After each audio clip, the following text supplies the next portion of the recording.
Okay, we are recording now, so welcome everybody. Thanks for joining us. I'm Nigel from We Love Craft Beer and Beer Education. Some of you already know me, some of you may not, but we're here today and we're joined by Monica from Rocks Brewing. So thanks for joining us, Mon. And then head brewer will be joining us shortly, as soon as he figures out how to navigate the Facebook room. But thanks for joining us as we talk about the style 3B, which is Czech Premium Pale Lager, also commonly known as Pilsner. So thanks for joining us. And so I'm just going to introduce Monica. She's going to talk a little bit about the brewery itself and a bit of the background, and then we'll take it from there. Thanks, Mum. Awesome. Yeah. So I'm Monica, and I'm from Rocks Brewing Co. So we are a family business based out in Alexandria. We originally started our brand in 2008, where we acted as a gypsy brewer, and we were in Hart's Pub out in the Rocks. In 2014, we bought the space in Alexandria where we built the brewery. So we operate our brewery and tap house out of there. So quite different to a lot of the inner west breweries. We are probably about double the space and size. And then myself and my mum joined the family business in around 2018. And we recently just rebranded throughout lockdown. So we've moved from a kind of conviction era marketing to a more modern and contemporary look. So we've taken away our character names, which were Hangman and Governor, just because they were a little bit, in the trade, they were a little bit questionable with the marketing standards. So we spent lockdown redoing that. So now we've finally released our core range, which is where we have the Pilsner Lager, we have a Pale Ale, a mid-strength Pale Ale, and a West Coast IPA currently ranging. And we've recently just bought a pilot kit as well, which will see us do a range of brews in the brewery, which we'll release to the tap house, and then depending on their success, to release them in cans out to the world, which is super exciting. And yeah, that's a bit about Rocks. Nice. And so you started as a gypsy brewer, and then you opened the tap room. You had a small tap room to begin with? No, we didn't. We were doing a few gypsy brews with a range of people, but I wasn't there at the start of 2008. What is going on with my computer? Sorry. I think somebody's trying to call in. I was having the same problem. Yeah, guys. Hey, how you going? But yeah, so when we built the tap room there, we have 8 tanks that we can use. Sorry, I missed your question because of the cause. I'm not too sure I answered that correctly. Yeah, no, that's all right. And it looks like some of these guys have trying to join in, but they've come through a mysterious link. So what I'm going to do, I'll just see if I can get you guys to click on another link. I'm putting it in the group chat. In the chat? Yeah. If you click on that join room, that should send you to the right place.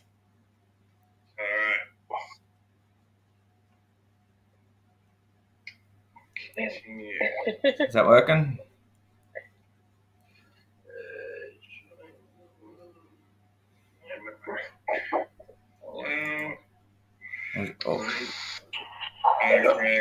That's better. Yeah. I'm in. Okay. Chris, you need to click on the link. All right, hold on. I just gotta turn off this. There we go. Awesome. Okay. And this is Adrika, head brewer. Hi guys. Okay. Good to meet all of you. Chris, you need to click on the link. You're in the wrong spot. Just working out all the technical difficulties. That's okay. Yeah. This is like a mini brewery to be. Just try clicking on the link in the chat. Okay, that was one more. Hopefully, everyone's here now. Yeah. Okay, awesome. Cool. So, for those who have just joined us, we got Monica here from Rocks Brewing, and also Addy who's the head brewer. And thanks for joining us. We're just talking a little bit about the background, but perhaps you can talk to us a little bit about your role at Rocks Brewing and where you've come from and how you ended up there, or. Yeah. Look, so I guess I started with Rocks when they were first being born. I was, like many, quite an avid homebrewer, massive beer nerd, and just really fell in love with, I guess, the industry at the time. And when I'm talking time, it's probably we're looking at around about 2014, 2013, when I was really getting into it. And I started working for the guys at Rocks at Hart's Pub as one of their beer servers. Because I originally fell into home brewing just because I was a camera operator at the time and I couldn't afford the beer that I wanted to drink all the time. So a friend of mine said brewing was quite easy. I tasted his home brew and was like, maybe you could work on it a bit and we can make something good.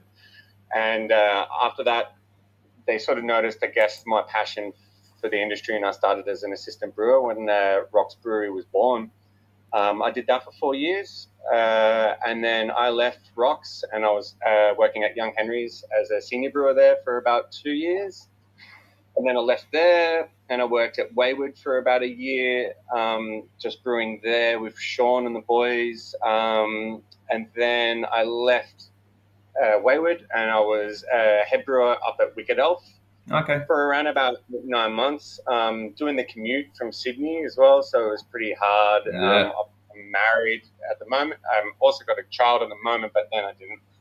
And that was a 4-hour commute on the Monday and a 4-hour commute on the Friday back home, which was, it took a toll after a while. But I guess with this industry, you sort of just need to go where the opportunities will take you and what you can sort of build up and skill. And I learned a lot there and worked with some really cool people.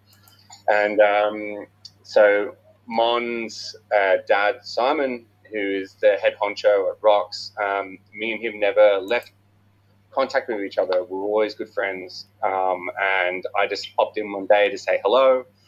And he was like, look, we need a head brewer. Are you willing to come back?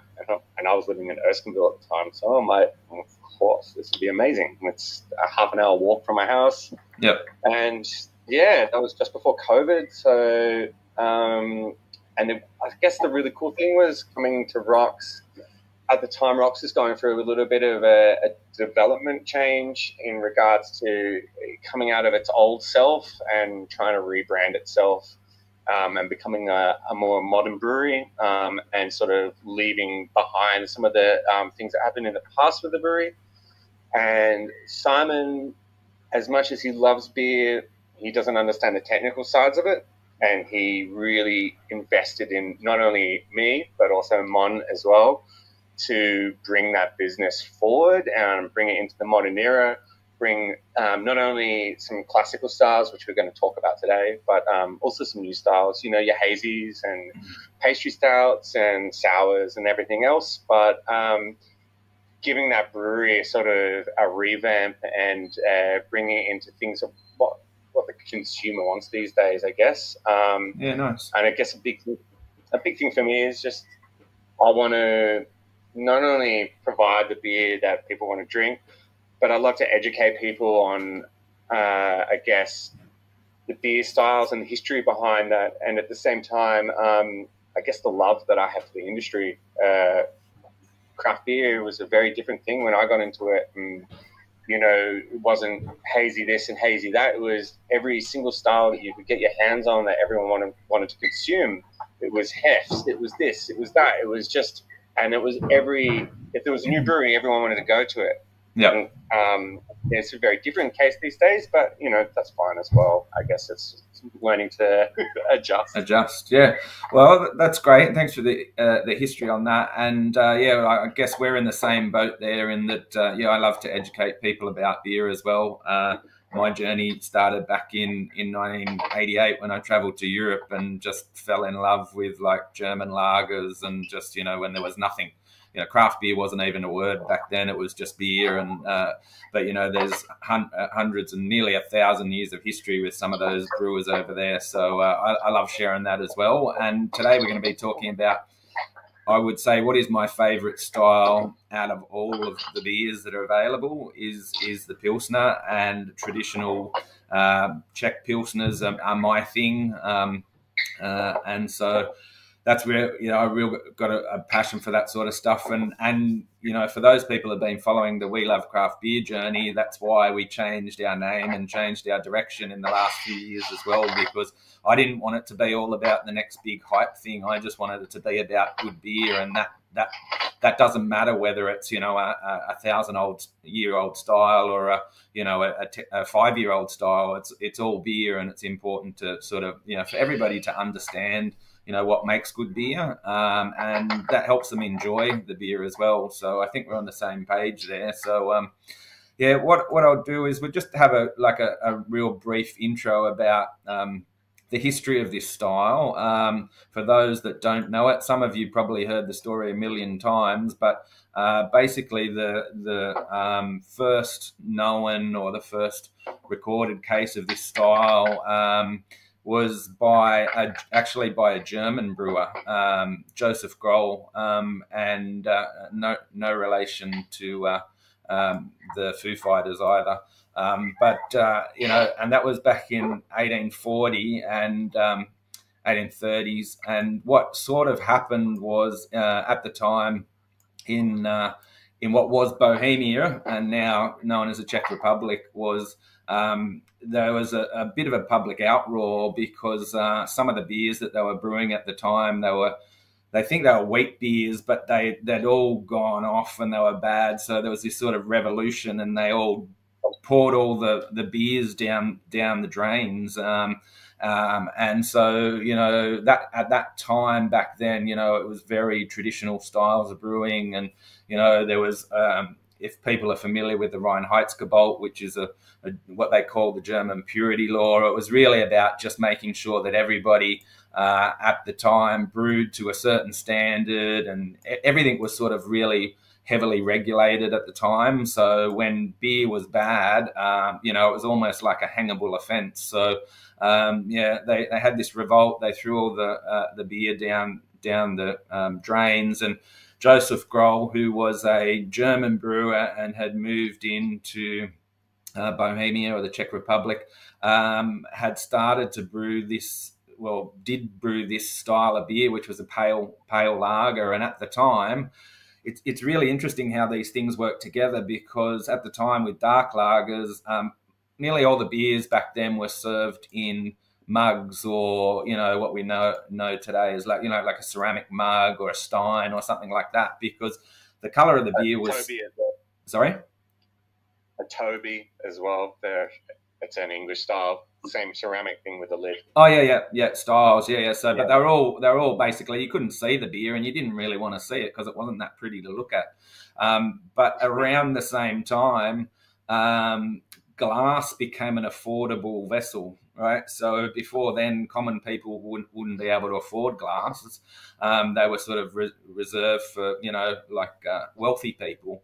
But at that time, as glass became to be more affordable, and these pale lagers started being brewed, the idea of pouring a beer into a glass and seeing it and being able to see the clarity of it became, something that was really enticing. So it's sort of those two sort of things, sometimes things are a bit serendipitous, I guess, but as these pale lagers grew and the glasses become more common, the idea of being able to look at a clean, clear, pale beer in a glass was pretty enticing. So On that note, I'm going to just refer to some of the things about serving and things that we look at these days. So, in terms of glassware, Pilsner glasses are generally anything that's tall, narrow. You can have it with a sort of solid foot like that, or even just like a tap foot like that, a raised one. But anything that's tall and narrow.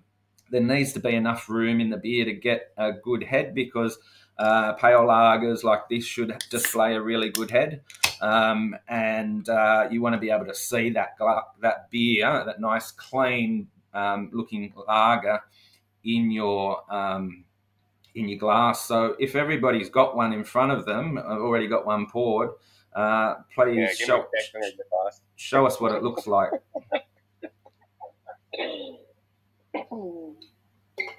So the first thing is, like, you really should be able to see straight through it. So if you put your hand in front of it or behind it, you want to be able to see right all the way through it. If you can't see through it, it's not a really good, clean lager. So that's one of the things. And Addy, you can probably talk about the way that, lager yeast works as opposed to an ale yeast in really cleaning that beer up, and the process of lagering, which is leaving the beer to ferment longer so that the lager does more work. Yeah. So I guess one thing is that all beer should have head. All beer. And I think having head in a beer is a very hard thing for a brewer. And I think, and there's I guess there's a little bit of confusion around lagers and the family of lagers. So a lot of people think a lager is different to a Pilsner. Pilsner is a lager. Lager is the family, and then the styles in that family, especially Pilsners as well. Pilsners, there's around about 4 or 5 different styles of Pilsner, just as they would be adapted over the years. Lager is a bottom fermenting yeast. It's a completely different yeast to ale in that regards. They generally don't like the warmer temperatures. So when we're talking warmer temperatures in ale, typically in our brewery, I like to ferment things cold, especially for our ales, just because of dry hopping techniques. But we will ferment our ales 17 to 18 degrees. But ales can be anywhere from 17 up to 25 degrees, to be honest, depending on what flavors you want to get out of them. Lagers, on the other hand, in Australia is a very broad term. And they can go as high as 16 degrees or even higher if you're using California steam lager yeast. You want those esters. But traditionally, low and slow is the best. For us, we ferment our lagers at 8 degrees. So, and there's a bit of fiddling around with it when you are fermenting this with this yeast. For one, we're not using a traditional Pilsner yeast. We're actually using an Oktoberfest yeast. And I chose the Oktoberfest yeast because of its lower temperature range. So a lot of the Pilsner yeasts that we were using would only go really around 12 degrees, 12 to 14 degrees. And I know, look, the temperature is quite marginal. For me, I felt that you just get a better and cleaner beer if we can ferment it at 8 or lower. But the beer actually initially starts at around about 12, because the problem is with low and slow temperatures is that the yeast really struggles to ferment. So sulfur is a big byproduct of lager, and you guys have probably noticed it on your beers a lot of the time. And it's probably that sort of traditional sort of lager smell that you'll get from it. And style-wise, it is accepted through a lot of the styles and even in some Pilsner styles as well. But that's a byproduct of the yeast struggling because it's cold. So what we do is we start our lagers up at 12, let it go through its growth phase, which usually lasts 24 hours. And then the next day, we bring it down by steps. So we'll bring it down from 12 down to 10, and then the next day down to 8, where it will sit for its majority of its fermentation. And that's sort of how it rolls. So basically the idea for us is we measure sugar in Plato. you want to move a Plato a day, and that's a really nice slow fermentation. Leaving the sidearm open on the tank so that it blows off a lot of that sulfur, cleaning up the beer as well as it ferments.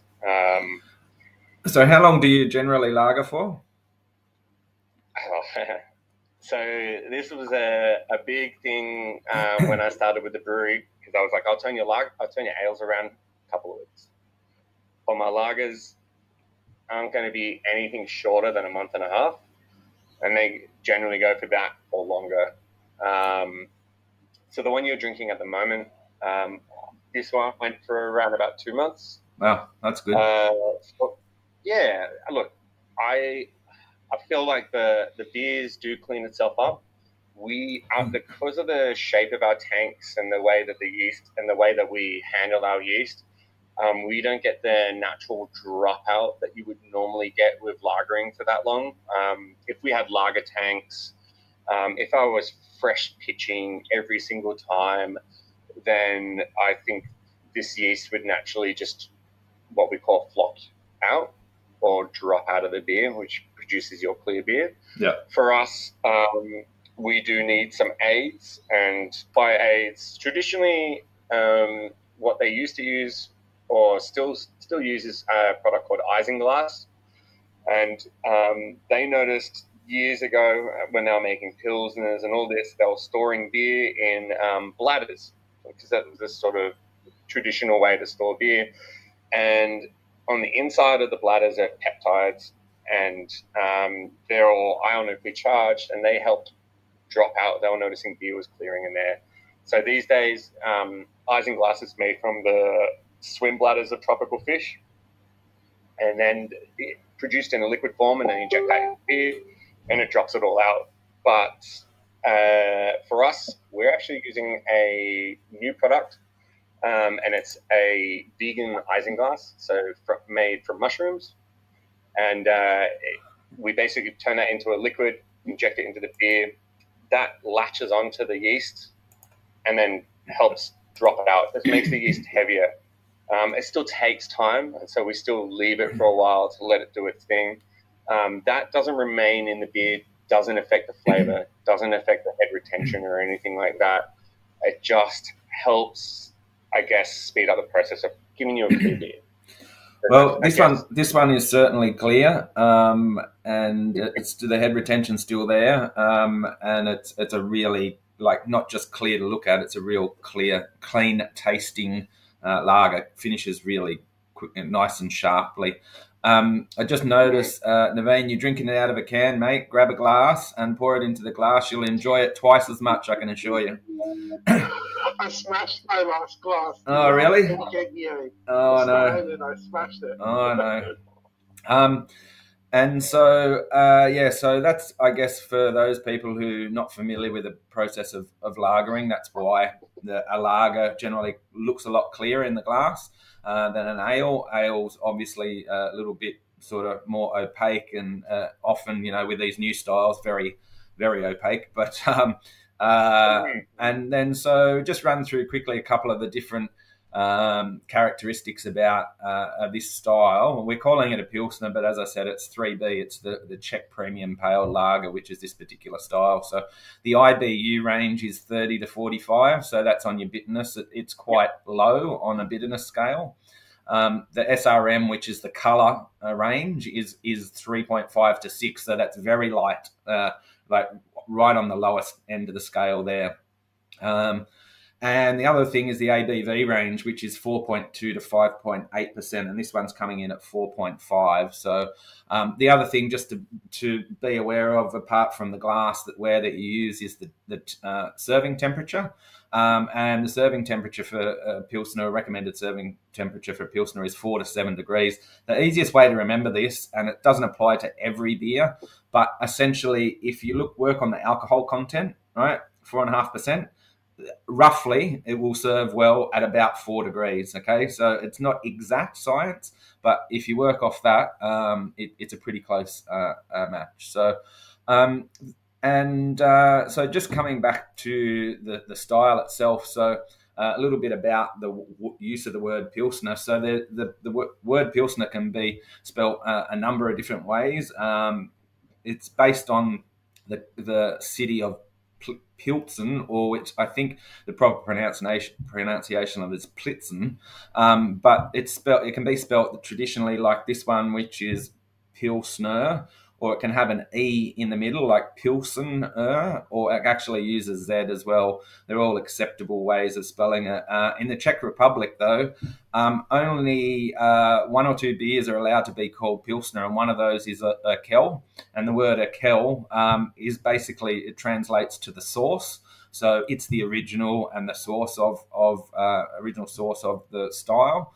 And everything outside of that in the Czech Republic is what they call pivo, which is beer. And so they don't call them by the style; they just call it by beer. So that's a little bit about the history of the style, and obviously so. I know just it might be an interesting point to go back on, Monica, you were saying before about renaming of your style, or not the styles, but the names of the beer. And you used to, what was this one? Was that the Hangman? Was that what it used to be called? Or? No, this one, I think this is one of Adric's recipes. He might confirm that. We had it called Alexandria Lager, and it was just kind of paying heritage to where the brewery was based. It was kind of a lager that was super popular with a bunch of our locals. Yep. So we named it after the suburb. But then we kind of drew it back, took away the name, stuck with the beer style, just because it was a much simpler term to use, and has become one of the most selling beers at our tap house, but also out in the trade as well, I would say. Yeah, I would say, look, so the original Alex, when I started, was nothing like this beer. It had wheat in it. It was using dry lager yeast fermented at a high temperature. It actually had a bit of sugar in it. It was using liquid iso hops as well. It was very much an Australian commercial lager, right. And it was completely aimed at those drinkers who basically just didn't like craft beer. Yeah. When I started, I basically said to Simon, was like, look, I can give these lager drinkers, these guys who aren't craft beer drinkers, the beer that they want, but I can also give all these craft beer drinkers a beer that they want as well. At the same time, bringing in to the fold these guys who wouldn't normally touch craft beer, suddenly open their eyes to flavorful pilsners and lagers and how they should be really drunk and made as well. Yeah, nice. And so I scrapped the entire recipe, Right. and went from there. Well, talking about recipe, what sort of hops do you use in this one? Yeah, so I'm a little bit untraditional. So there's no SARS in this. There is Hallertau. So across the board, depending on what sort of Pilsner you're making, like if you're making a Bohemian or Czech Pilsner, you should have SARS in there. But if you're making a German, an American Pilsner, an American contemporary Pilsner, or an international Pilsner, you can have pretty much any noble hop that you want in there. The general consensus is that late addition to give you the flavor. By late addition, we mean instead of adding it into the boil for your bitterness, you add it into the whirlpool in a lot more bigger amounts to give you a little bit more flavor and aroma. Still having that soft, crushable sort of mouthfeel to it, and leaving with that sort of crisp flavor. And at the same time, I guess the malt flavor coming from it should be doughy, bready, that sort of thing. Absolutely. So for me, I decided that I'm going to use Hallertau Blanc and Pearl. So both are noble hops. Hallertau Blanc, being in the Hallertau family, actually gives you more sort of fruit-forward tropical aromas, and Pearl will give you a bit more of a herbal kick to it. So all Pilsners should have a balance of herbal and maybe a little bit of fruit in there. Generally pushed more on the herbal. So I felt using Pearl and Harlow's Hot Blanc would be a little bit more New World and sort of bring across maybe some bit more of that stone fruit character, but balance it off with that more noticeable herbal character. Nice. And this beer as well is a single malt. Well, so it's interesting because like I would have picked this as a pretty traditional style, like a version of the style. I'm not picking up any of the subtlety things like you're saying with stone fruit and that. I get the doughy malt, which is what I love about pilsners, and I get like a little bit of earthy and a little bit of spicy. But yeah, I would have picked it as a pretty traditional style. So it's interesting that you're using different ingredients and getting relatively the same sort of, I guess, end result. So maybe I'll throw to Simon now, and you can just walk us through some of I guess the style guidelines. And this is, obviously, Addy's saying he's not brewed directly to this style. So, but these are the style guidelines for this particular style that we're talking about. Simon, do you want to just have a bit of a run through there, and we can dissect our beers as you do it? Sure. So have a look at your glass. You've all got a beer there. You can have a look at that and hold it up to the light. As we mentioned earlier, should be clear. See pretty clear. We can see right through mine. The colour, mine's a bit more golden, and I do find like these Czech Pilsner are a bit darker than say your German Pilsner. Should be a medium yellow to a deep gold, brilliant to very clear clarity, long, dense, long-lasting, creamy white head. So happy with that? Yeah, mine's even lacing on the glass. So do I get a bonus point for that? Yeah. I've got a pretty shitty glass here. I don't know if there's ever a time when you don't want lacing. I mean, lacing's always a good indicator of head, isn't it? Yeah, okay. And a clean glass. What's that? And a clean glass. Yeah, that's true. That's true. That's why you just drink out of the can, so people can't glass shame you. That's the trick. What are you drinking there, Raf? Show us yours. Oh, look, this guy in the corner here. This is beautiful. Whoever's got the long Pilsner glass there. Oh yeah, that's a nice head. Yeah. Is that the white? Is it white bay? Yeah, this is the White Lakes one. So I put it in yesterday. It's not ours. Yeah. No, I couldn't get yours here in Melbourne, mate. I tried to find it, but didn't get it. So this comes from Western Australia, and surprisingly, I got shipped to Melbourne. It's a very, very good Pilsner. It claims to be lager for 100 days, so that's a bit of I suppose, marketing tactic, but also something pretty interesting. And I don't know, I'm very uneducated, so anything I say here, you just take it as an opinion. I would say this tastes a little more like a German Pilsner, although they claim it to be a Bohemian one. I think it does have sass, but I think it's lighter, a little bit lighter in the body, a little bit more sharper in the finish, not that full. But it's a very good Pilsner, though. It's a pretty good Pilsner. If you can get one, I completely recommend. Yeah, nice. All right, thanks. Simon, do you want to go through what's the next step? Well, let's have a look at aroma. So hand over the glass, give it a little swirl around, and let's have a sniff and see what we can smell. Baker's delight. Baker's delight. It's like going into the bakery, huh? Yeah, so that's the other thing about going into Europe is not only the great beers, it's all the great bakeries and walking in and getting those big smells of like fresh bread in the morning. But yeah, I just get malt, and I love malt. Mm-hmm. So bready malt. What else are we picking up?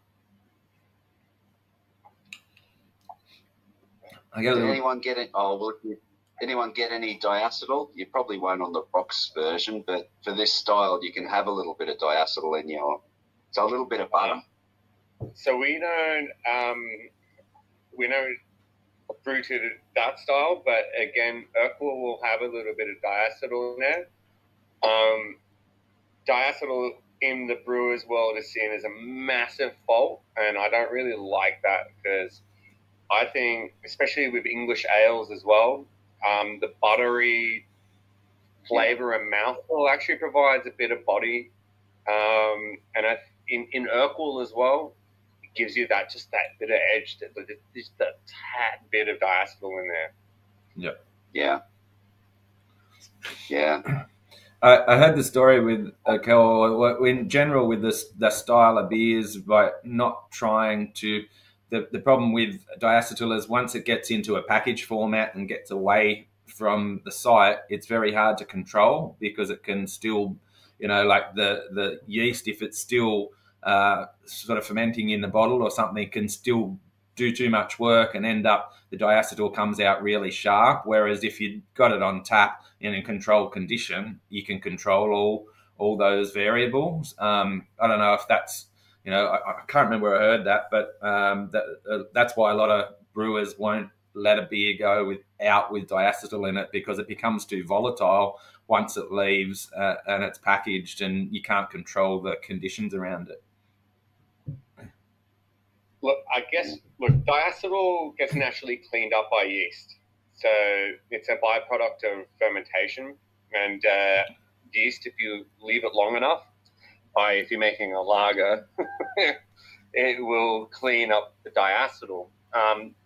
But mind you, some lager yeasts are actually quite famous for reducing large amounts of diacetyl and taking a long time to clean up.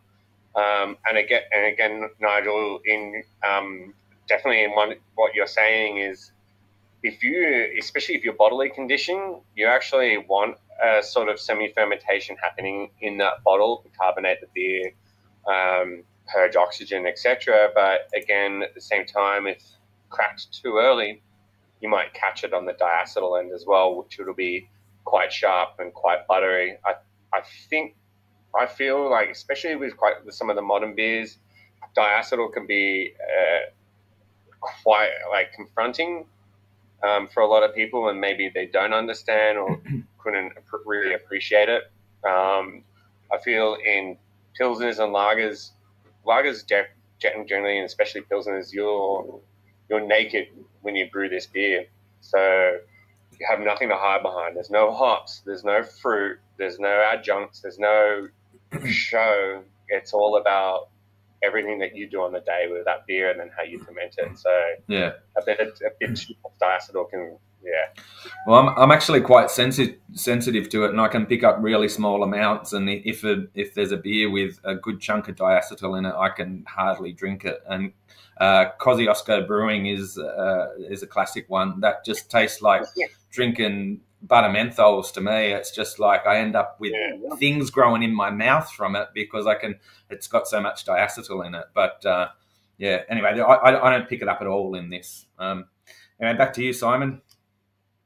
Sure. Well, let me read our aroma as we sniff on these. We've got so medium to medium high bready rich malt, and medium to medium high spicy floral and herbal hop bouquet. Though the balance between the malt and hops may vary, the interplay is rich and complex. Light diacetyl or low fruity esters are optional. Esters tend to increase with gravity. So if you've got a higher alcohol Pilsner, you might get more esters out of it. Definitely true. But ester production majority happens with temperature control. So temperature and pressure affect esters. So if anyone's used to drinking Australian lagers and really hates Australian lagers, remember Australian lagers are all based off the Pilsner style as well. It's the most famous style of beer in the world. And you're talking Heineken, Kolsch, Stella Artois, they're all Pilsners. And the same is what Tui's, and all those guys are trying to do. Except in Australia, when these guys started making lagers here, they had no fermentation control. So you're talking refrigeration just didn't exist at that time. So you needed to bury your cellars in the ground and then hopefully ferment beer at a lower enough temperature that you're not going to produce off flavors. Off flavors and lagers can be those high-end esters. And so in Australia, Australian lagers are actually quite estery. 4X and all of those guys are pummeled with it. You can just taste it all the way through. And I think that's what Australians have got very used to drinking is high ester beers, because traditionally that's all we could drink here before refrigeration came. Thank God for refrigeration. The main thing I get out of like Australian lagers is I get a kind of a metallic taste, and I think that I've heard that's from like long-term storage of your grains or something. Is that right? That's my. If I get a metallic flavor, I'm really sensitive to that metallic flavor, and I hate it. I get that in a lot of big beers. I don't get it in like the. So I thought it was an aging thing or something. Are they bottled beers? Yeah, you even have a bottled beer. It's not like a elite can or anything. I think it's. I've heard that grains, if you store them too long, can get a metallic taste or something. I thought maybe that's why, because they're just doing such high volume. But I don't know. To be honest, the volume of grain they use compared to the volume of liquor they pump out is very marginal. They'll use especially commercial guys will use a good portion of grain, but majority is sugar and water. And they brew a real high gravity, so very high alcohol lager, and then they water down as they siphon off into the different styles, and then inject with different hops as it goes along into the packaging line. Hence why you can have clear bottled beers and things like that, because they're stabilized hops and everything else that they're using. The metallic taste I find, especially from bottled beers, is generally the cap. Especially when you crimp a cap, so you're breaking a seal on a piece of metal that sits around the top of your bottle. Of course, you're going to taste metal. You don't get it in cans these days. They're lined and they're aluminium. Yeah. Well, interesting. So I find metallic definitely comes from a lot of bottle beers, but it can be an actual fault in a brewery sometimes, and you might taste it in a craft beer every now and then.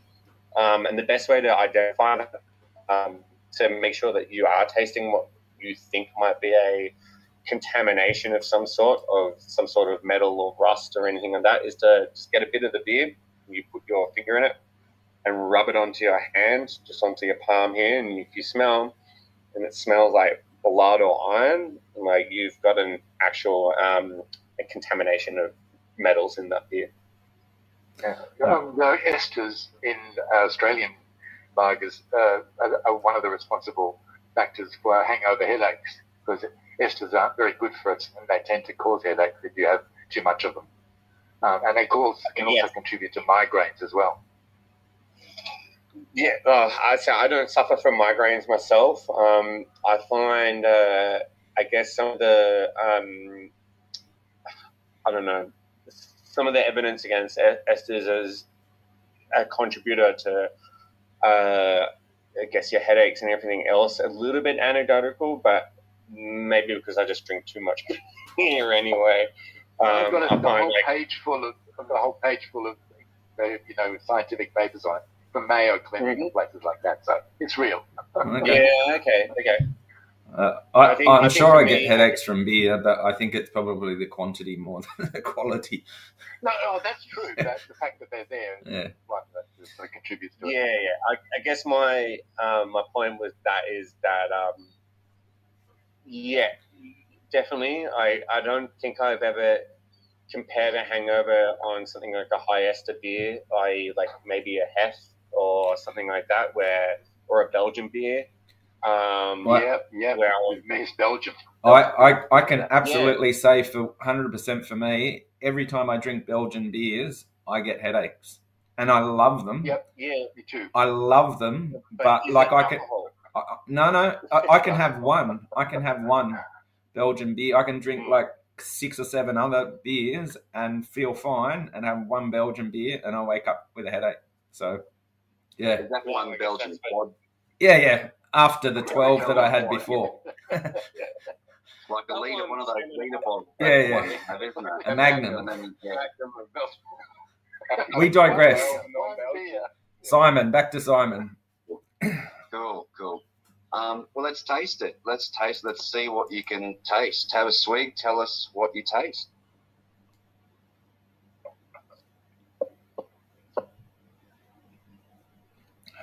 I just signed up for this yesterday, so I didn't get a chance to grab the beers, but I keep forgetting that. So you guys keep describing you're not using sauce and stuff. I'm drinking a Blood Bar. I'm like, I can taste this sauce. I don't know what he's talking about. But I keep forgetting I'm not drinking the right beer. Well, I've switched now. I've gone to the Jindabyne Brewing one because that's another one. That's one of sort of local favourites down here. And, again, really nice, clean-looking beer. Lacing already, foamy head. This one's a little bit sweeter, I tend to think that this is probably more towards German style than Czech style. It's not quite as dry. It's not quite as sharp in the finish. It has that sort of little flavour hit right at the end that sort of hangs onto the tongue for a little bit longer, whereas the Czech ones tend to clean up and finish really sharp. This one's got that little linger that goes a little bit longer. Sure. So a really funny story. So the head brewer currently at Jindabyne used to work for me as well.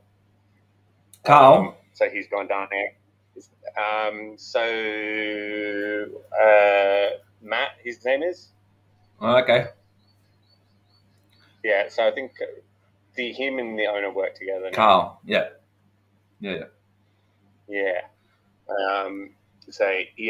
He left us about a year or so ago, but just as we were sort of changing this Pilsner as well. But he's a very good brewer as well. I'm really impressed with the beers that are currently coming out of Jindabyne at the moment. He's doing awesome beers. Yeah. Nathan, what are you drinking and what are you getting out of yours, mate? I'm drinking I'm still drinking the Rocks Pilsner. I don't know. I don't really know how to describe taste, so I just think it's just easy drinking. So sorry, I'm a bit amateur here. No, that's okay. No worries. It's all good. And easy drinking is one of the key hallmarks of a Pilsner or a lager. So yeah, you're on the money there.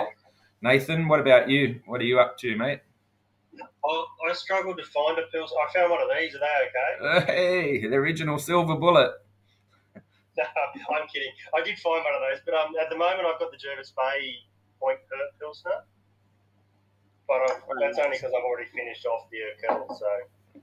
Nice. And they don't last long in 330ml bottles. No. And what about you, Will? What are you drinking and what's it taste like? You have to unmute yourself, mate. Hang on. I've actually got a homebrew version. Oh, yeah. Which is crystal clear. Beautiful, pretty doughy, beautiful, spicy, herbal, balance is perfect. I mean, I don't know if I could buy a bit of beer, to be honest. Give yourself a wrap, mate. What hops did you use? I actually use SARS on this one. I use middle fruit on the last one. But I think I'm actually preferring the SARS over the middle fruit. So that was tasty. Nice. Yeah, middle fruit is actually quite a very traditional lagering hop, but it actually crosses over Helles and American light lagers. So American light lagers are big middle fruit fans. Yeah. Cool. All right, so their SARS is just a little bit fruitier to me. It's I find the middle fruit just a little bit harsher. It might have been just that I think the middle fruit hops I used last time were a little bit older, so there might have been a factor in it. Nice one. I use a lot of halibut when I do like blender vices and stuff. I've used SARS quite a bit. I quite like the SARS, but I've just started making a couple of pilsners. I did Techniger, which is the first time. I've been using that, trying to get my head around how much I like that. But I think I still like the Saaz better. So you're a home brewer, Walter? Yeah, I'm actually trying to start a brewery up in the next year or so. So I'm trying to get my head around some of the styles a little bit better and that stuff too. But yeah, I just brewed this morning. I've got right over there. I got a keg of 5 taps, 2 on nitro, 3 on CO2. I'm thinking about getting another kegerator and doing 3 more. But so. Well, I'm only a phone call away if you need anybody to come down and help do some tasting. Yeah. So. Yeah. We All can right. work with that. There is a trend these days, I think, or something, that people are using New Zealand hops on Pilsner. This one actually has some. So what, do you guys have an opinion about that? There is a New Zealand Pilsner, which is very much like Nelson, Rewaka, Motueka, Waimea, a lot of those sort of flavors. And New Zealand Pilsners are like delicious. But they certainly, those sort of hops wouldn't have a place in, some of these Czech and German sort of styles. But I can appreciate the Hallertau Blanc because I've done a rice lager with Hallertau Blanc, and holy shit, that thing was good. It's kind of me, like we obviously we've got Nelson in New Zealand, which is like phenomenal. But Hallertau and lagers is just really good because it doesn't have the harshness that Nelson has, but it's still got that like fruity, sort of white wine sav, but it's still got a little bit less harshness. So Hallertau Blanc, I don't have your beer unfortunately because I'm in New Zealand, but I've brewed beer with it and it's phenomenal. So good choice. What's the difference between the Blanc and like the regular Hallertau, or in the middle? Like there's a couple different strains. I think most of the New Zealand ones are based off of Hallertau. So Hallertau is almost like a family of hops when it comes to like noble hops. There's Hallertau Tradition, Hallertau Blanc, Hallertau Mittelfer, and that list sort of goes on. Blanc is quite a sort of new age style. So when Germany started to get a bit threatened from the States, they started to produce things like that, and Mandarin and Bavaria and all of that sort of shit, sort of make them a little bit more new age and get into the sort of game. But they're more citrusy and fruity than some of the And look, trying to capture that New World flavor. It worked for a bit, but like now everyone's getting back into traditional styles, and it's everyone's just buying up all the old hops, which is great, And I think again with the New Zealand stuff, apart from Nelson Sauvin, majority of the New Zealand hops actually are from German noble hop lagering hops. It's like a Hallertau, right? Hallertau originally. Yeah, and they're all... Well, Motueka used to be called B-Stars. Yeah, exactly. Yeah, I mean, a lot of them actually, come from when I buy that, it's actually New Zealand SARS. Yeah. It's not... Yeah, it's not anything else. And that's the thing is, when I first started brewing and these New Zealand hops started popping up, everyone was like, have you checked out these lager hops? Now everyone's making IPAs with them. And it's like... there's a crossover. Like, you could dry hop a bloody cold IPA with SARS. That'd taste great. It's just that these hops have never been really used in the way that we're starting to use them. And New Zealand hops are just sort of those noble hops on steroids. They're just bigger, louder, more brash, and they're great. That's why I love that sort of New Zealand lager or New Zealand Pilsner style that's coming out of there. I think, the cold IPA revolution at the moment, I think, what do you like about it? What's the difference? All right, well... we're actually doing one in a couple of weeks with our homebrew club cold IPA, but, we'll see. Let's not go down a rabbit hole that we'll never come out of. Simon, is there anything left that you wanted to go through on the style guidelines? No, look, I'll just read out the flavour, what we should be tasting. Rich, complex, bready maltiness combined with a pronounced yet soft and rounded bitterness and floral and spicy character, like SARS. Malt and hop flavours are medium to medium high. The malt may contain slight impression of caramel. Bitterness is prominent but never harsh. The long finish can be balanced towards hops or malt, but is never aggressively tilted in any way. Light to moderately low diacetyl and low hop-derived esters are acceptable, but don't have to be present. And the same thing with mouthfeel. We get medium body and moderate to low carbonation. Yeah, interesting. Just the use of the word soft in there, and that's one thing that we haven't really touched on is water quality and composite. So one of the big things about Pilsen and the region was the softness of the quality of the water that came out of that area. They didn't have the harsh chemicals that were in the German rivers where they were sourcing their water. So the softness of the water really is a contributing factor to that flavor profile that the Pilsner became famous for. So there's a number of real key characteristics, and there's a reason why they call, the later version of it, which is the Budweiser, the American style Pilsner, which is really built on the heritage of the history of the Czech style Pilsner, and I think somebody had a Budvar. Was that you, Nathan? Did you have a Budvar, or somebody had a Budvar? I got a Budvar. Yeah. Budvar, favorite, by the way. Yeah. And so, that whole history where it was basically built on this sort of soft water, without the harshness, the mineral content, and that moved into, the American styles, and, they've really tried to emulate that. But,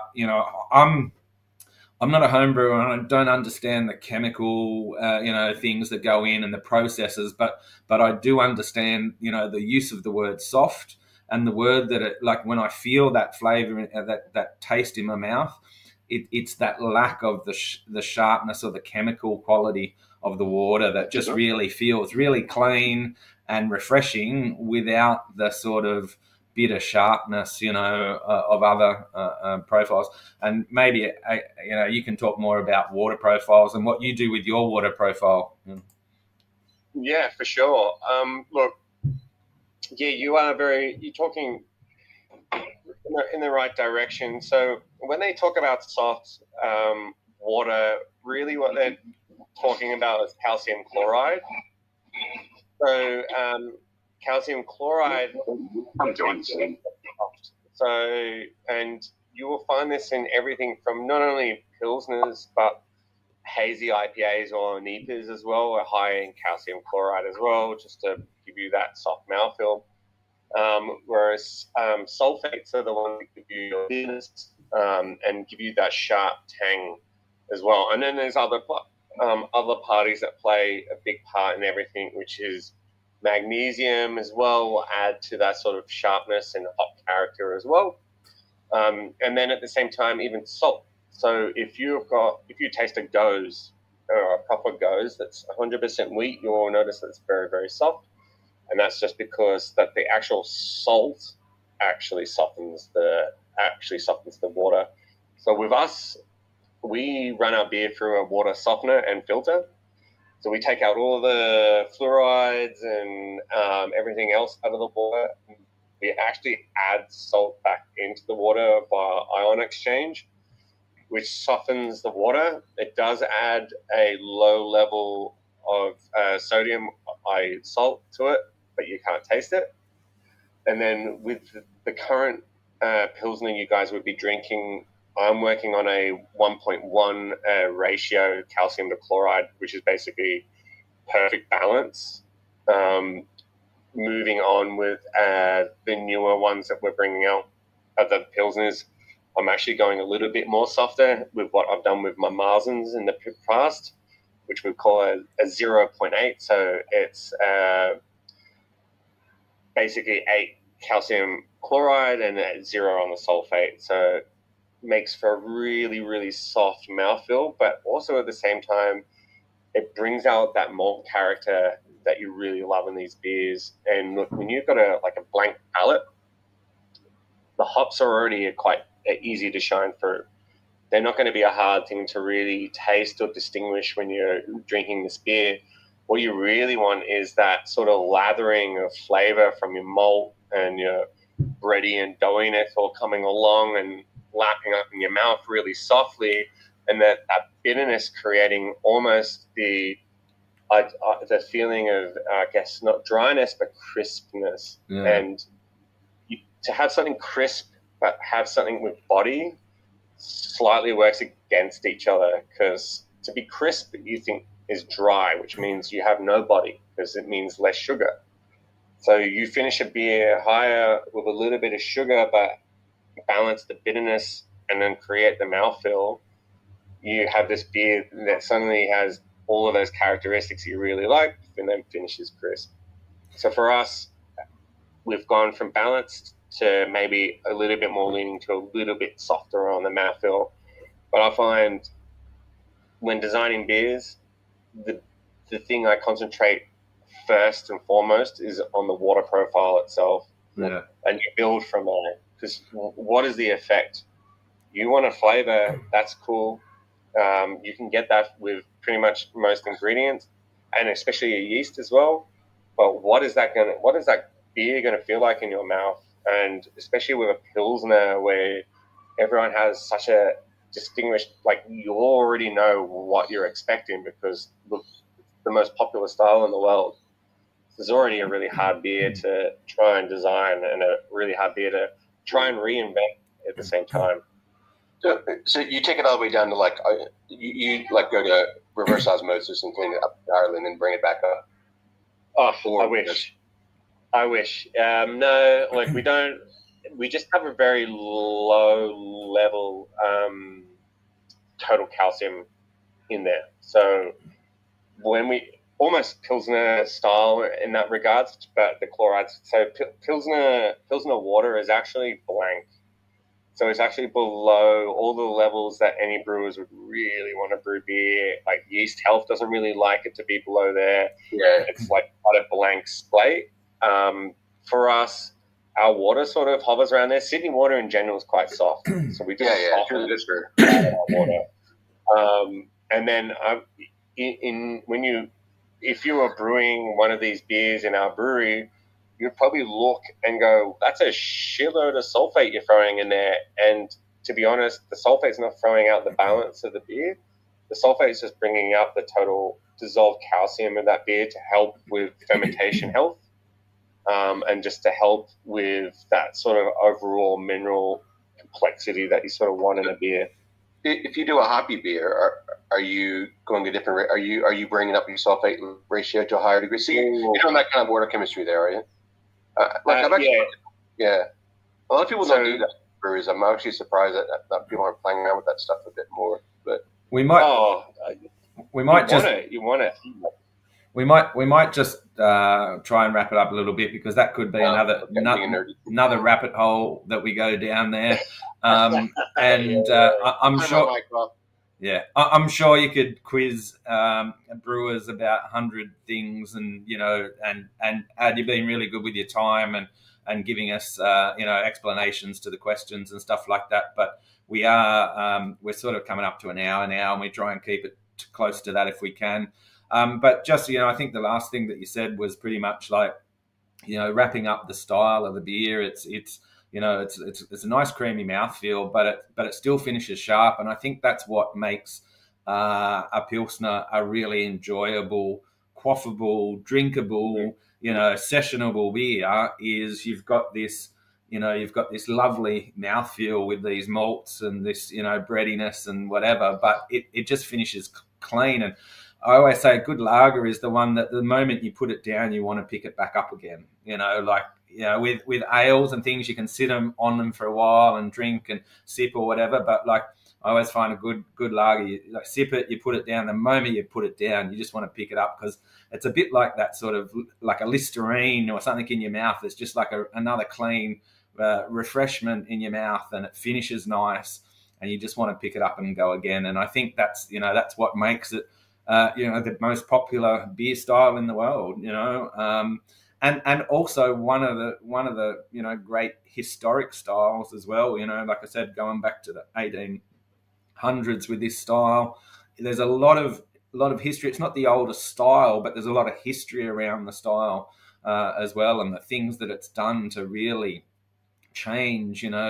Before this, all the beers were dark. It was one of the first pale lagers that was ever made, and so it really was a defining style. And Budweiser in America, they call it the king of beer, and it's that for a reason. It really is. People don't really understand this, or not everybody, but a lot of people don't understand the style. They don't understand that it's simple and complex at the same time. It's just one of these styles that will go on forever. When other styles come and go, in another 100 years, they'll still be drinking Pilsners because they've been drinking them for hundreds of years already. So unless anybody's got any last minute questions or things that they wanted to recap, does anybody want to just to shoot a quick question to anybody? What's your interpretation if you went to a Czech Pilsner versus a German? Yeah, I would say that it's a very fine line between the two. To be honest, German Pilsners are, again, what we've talked about, a little bit more sweet over that sort of crisp sort of balance. They all sort of fit into those guidelines that the Brewers Association will leave out, and we all have to stick to when we enter competitions and everything like that. Look, I think with beer is the interpretation of the brewer. For this, our Pilsner was my interpretation of Budweiser or Budvar, my favorite Czech Pilsner. I just wanted something that was smashable, that maybe sort of bent the rules a little bit, and I guess depending on where that interpretation sits is where you want to fit it. I don't think a lot of brewers will try and go German Pilsner, Czech Pilsner. The two are actually very like to be honest, I can't even between a Helles and a German Pilsner. I really that becomes quite hazy as well. The actual guidelines say, so style comparison, more colour, malt richness and body than a German Pils, with a fuller finish and a cleaner, softer impression. So, that's from the BJCP guidelines comparing it to a German Pils. But they've traditionally got more sulphur in, so higher bitterness. Yeah. Anyway, well, I think we'll wrap it up on that. Thanks everybody for joining us. I hope you enjoyed this. We will be uploading it to YouTube later, and you can share and check that out. And if you haven't already, check out there's the other styles that we've done in the last few months. And I'd just like to thank Mon and Addy from Rocks Brewing for joining us today. It's always good to hear a little bit more about what you guys are doing and hear from the brewer. And thanks Simon also too for kicking in with some of the style guideline stuff. So thanks everybody. Prost. Enjoy. Thank you. Guys. Cheers, guys. Have a Have a good Sunday. The rest of the weekend. Cheers.